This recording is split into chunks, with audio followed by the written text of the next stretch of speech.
Well, I'm about to embark on a cross-country hike, literally across an entire country. I'm going to be walking 190 miles, or a little over 300 kilometres from one coast of England to the other. And following on in tradition, I'm going to be picking up a stone here from the shores of the Irish Sea on the west coast and carrying it with me on foot all the way to the east coast when I'll hit the Northern Sea. So me and this little stone here have a seriously epic journey ahead of us. So we better hit the trail and get moving. Whoop, this way.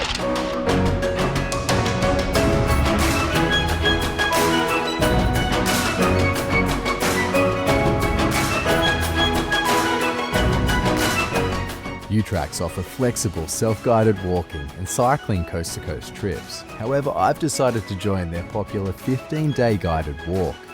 Making this journey with me is a small group of like-minded travellers and our local guide. It's been a really great opportunity to meet some people that I wouldn't have otherwise met, people from different countries but also completely different backgrounds to myself, and it's just been fantastic to have the laughs along the way and the ups and downs, literally, but also figuratively too. So being part of the group's been enormous fun. Originally described by Alfred in 1973, England's coast-to-coast walk has become legendary as one of the world's top long-distance walks. Due to the sheer distances, unpredictable weather, and some steep climbs, it can be a challenging experience for many people. It's certainly a challenging walk. I think most people say that at some point or another. It is 190 miles, it's the height of Everest and the descent of Everest over the whole journey. So you do need to be prepared for that. It's not outrageously hard, but it's challenging enough just to sort of keep you interested. I would say it's challenging. It's not for somebody who's never walked before. Sure. But if you're a walker, it's definitely doable. Yes. Just a little bit of prep work and maybe some physical training. But the rewards for all this hard work are truly extraordinary. Well, I will admit to having been a little bit naive about how incredibly beautiful this walk could be.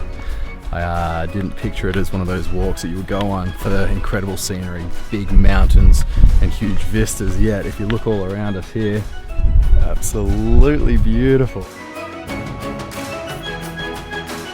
I would say in spots breathtaking, very lush and green and just very, very natural. So yeah, one of the things that attracts me about coming to do the coast-to-coast walk is that it takes you through 3 of the national parks in the UK. So it takes you through the Lake District, then through the Yorkshire Dales and then the North Yorkshire Moors. So 3 stunningly beautiful areas. While the 15-day guided walk is rated as challenging, covering between 12 and 39 kilometres per day, there is also an 18-day Rambler option, still quite challenging, but reduces the number of kilometres walked each day. Well, here we are, yet another incredibly quaint, beautiful little English village. It's just so cool to be able to show up here after a long, sometimes quite arduous days walking, and just know that you have your accommodation sorted out. A nice private room, comfy bed, a few pints in a cozy little English pub and a lovely meal waiting for you. And I tell you, when it comes to comfort food, the English, they know how to do it. I love the English pub culture, so we've tried as many pubs as we can possibly can on the trip. Advantage again of coming with an organised group is the accommodation's all sorted out. So you rock up at a place and they're expecting you and your room's ready and that sort of thing, which is great. You don't have the hassle of organising all that sort of thing.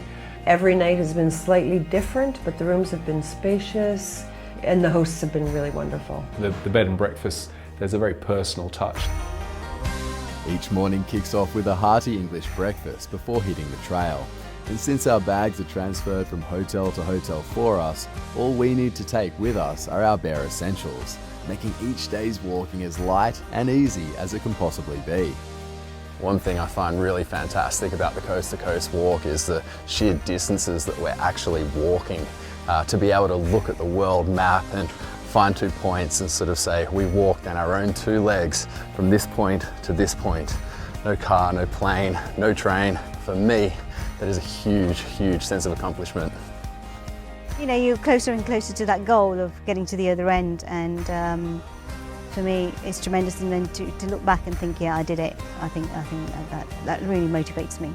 And after nearly 2 weeks walking, the Northern Sea on the east coast of Britain comes into view.